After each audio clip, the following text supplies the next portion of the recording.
처음 당뇨병을 진단받기 1, 2년 전에 예. 평생의 체중의 피크를 찍는 거예요. 오. 예. 그리고 살이 빠지면서 당뇨병이 발병하고 그다음 쭉 내려가는 이런 경향들을 보이거든요. 오늘 서울대병원 내분비내과 조영민 교수님을 모시고 당뇨병 예방과 관리는 어떻게 하는 게 바람직한 것인지 여러 가지 내용을 한번 직접 들어보도록 하겠습니다. 조 교수님 반갑습니다. 네, 반갑습니다. 예. 어떤 사람은 당뇨병에 걸리고 예. 어떤 사람은 당뇨병에 걸리지 않는 이유. 네, 일반적인 당뇨병은 이제 다인자성 질환인데 첫째는 다양한 유전자가 관여하더라. 아하. 둘째는 다양한 환경 인자가 관여하더라는 겁니다. 유전자는 우리가 쉽게 이제 건드릴 수가 없는 부분이긴 한데요. 당뇨병과 관계된 유전자들을 찾아보면 100개가 넘습니다. 이런 부분들이 다양하게 작용을 해서 당뇨병이 생길 수 있는 어떤 체질을 제공하는 그런 부분이 있는 겁니다.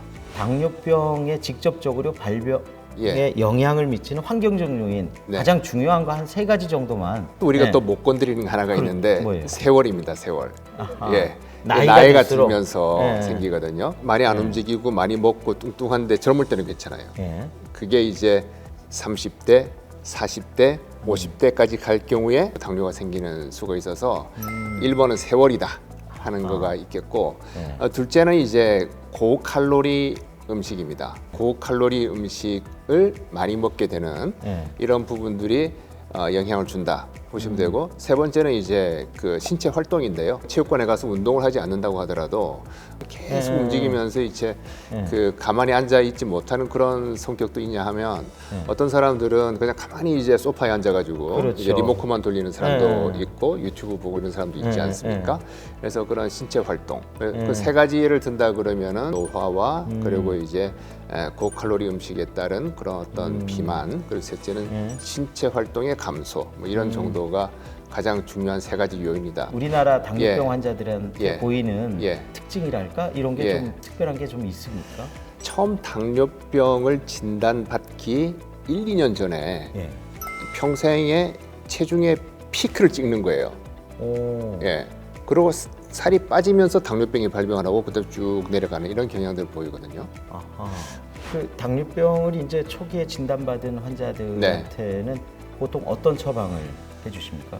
당뇨병이 지금 하나의 병은 아니에요. 병 밑에 증이 있잖아요. 그렇죠. 예, 이렇게 그 병이라고 하는 그 밑에 굉장히 다양한 게 있다는 뜻이거든요. 예. 당뇨병은 밑에 1형 당뇨병, 2형 당뇨병 이런 식으로 있고 그 안에도 또 여러 가지 또 다양한 특성을 가진 게 있기 때문에 예. 굉장히 다양한 그런 원인에 의해서 발병을 하고 다양한 특성을 가지는 예. 이런 질환의 총칭이 당뇨병이라서 딱 이렇게 어떤 초기 당뇨병이라고 규정하기 쉽지는 않은데 예. 일반적으로 우리가 제일 많이 보는 2형 당뇨병, 특히 예. 나이가 들어서 좀 뱃살이 좀 이렇게 많이 나와 있는 상태의 그런 2형 당뇨병이 제일 많으니까요.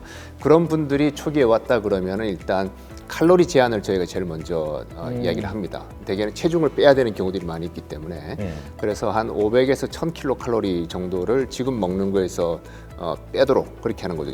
기록을 하게 만듭니다. 앱이 많아서 음식을 다 이렇게 섭취한 걸 기록을 해보세요라고 하면 2,500kcal를 드시고 당분이 많은 음식을 많이 드시고 외식을 많이 하시고 이런 패턴이 나오잖아요. 그렇죠. 그걸 가지고 상담을 할 수가 있습니다. 1형 당뇨와 예. 2형 당뇨의 차이점은 어떤 겁니까? 두 병은 완전히 다른 병이고요. 예. 그 1형 당뇨병은 자가 면역 질환이라 그래가지고 이 면역 시스템에 교란이 생긴 겁니다. 소중한 인슐린을 만들어내는 내 몸의 세포, 정확히 말씀드리면 베타 세포라고 부릅니다. 췌장에 있는 베타 세포인데 이 베타 세포가 근데 이게 내 거가 아닌 것 같아 라고 판단을 합니다. 그렇게 해서 면역 세포가 가가지고 베타 세포를 부수는 거죠. 파괴시키는 겁니다. 그렇게 해서 한 베타 세포가 80 내지 90% 이상 파괴가 되면 혈당이 확 올라가기 시작하거든요. 그렇게 해서 생기는 거가 이제 자가 면역에 의해서 생기는 그런 당뇨병이고 1형 당뇨병이라고 부르고요. 그러니까 1형 당뇨병 아니면 대부분 2형 당뇨병일 텐데 2형 당뇨병도 조기 발병하는 것과 나이가 들어 발병하는 것을 보게 되면 조기 발병을 할수록 유전적 영향이 큽니다. 그리고 환경적 요인도 클 수가 있습니다. 세월이 흘러서 이제 그런 생기는 신체의 변화에 따라서 당뇨병으로 갈 수가 있는 거거든요. 그래서 같은 2형 당뇨병이라 하더라도 발병 연령에 따라서 유전적인 부분, 환경적인 부분들이 차이가 날 수가 있습니다. 대표적인 당뇨병 합병증 좀 정리를 한번 해주시죠. 저희가 합병증에서 이제 혈관 합병증과 예. 비혈관 합병증 이렇게 예. 볼 수 있고요. 우리가 고혈당이 특징인 병이 당뇨병이거든요. 그렇죠. 예, 고혈당이 심하다 보면 이제 소변으로도 나와서 당뇨까지 예. 되는 부분인데, 고혈당이라는 걸 생각해 보시게 되면 가장 큰 영향을 받는 건 혈관일 겁니다.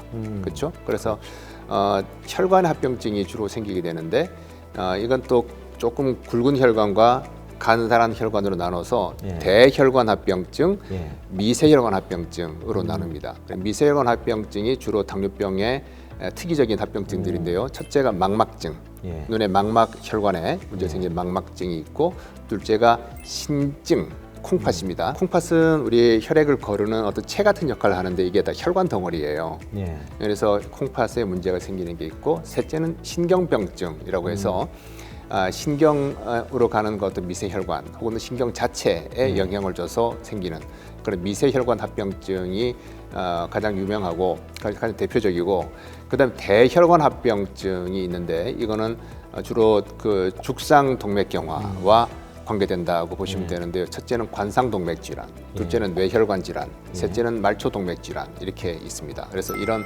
혈관과 관계된 합병증이 굉장히 무섭고요. 그다음 이제 비혈관 합병증으로 보게 되면 이제 감염증이 잘 생긴다든지 피부에 어떤 문제가 생긴다든지, 당뇨병 합병증 뭐 열거를 하면은 뭐 몇 페이지 적을 수 있을 정도로 이렇게 많습니다. 합병증이 발생할 위험이 큰 당뇨병 환자들이 특별히 있습니다. 처음에는 이 혈당이 높으면 예. 이제 합병증이 잘 생기더라 예.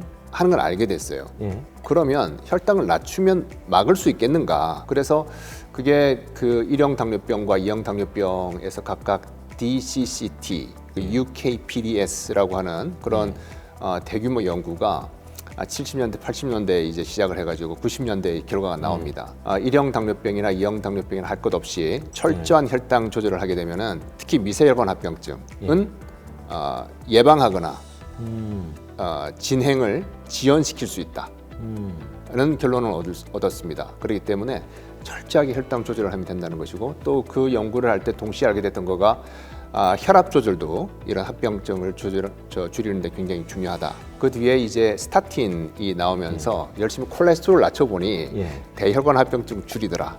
이때 알게 되고 해서 우리가 ABC라고 불러요. 당화혈색소를 말하는 A1C, B 블러드 프레셔라고 해서 혈압 조절하고, C 콜레스테롤, ABC를 잡으면 상당한 부분의 당뇨병 합병증은 줄일 수가 있습니다. 근데 이제 다는 줄이지 못하는데, 이걸 또 우리가 잔존 위험이 남아 있다라고, 이게 지금 타겟이 돼가지고 굉장히 많은 연구를 했고, 뭐 콩팥 합병증을 어찌하면 더 줄일 수 있겠는가, 망막 합병증이 진행됐을 때는 우리가 어떤 치료를 하면 된다, 이런 것까지 다 알고 있기 때문에 상당히 많은 당뇨병 합병증을 지금은 저희가 조절할 수 있게 된 상태죠.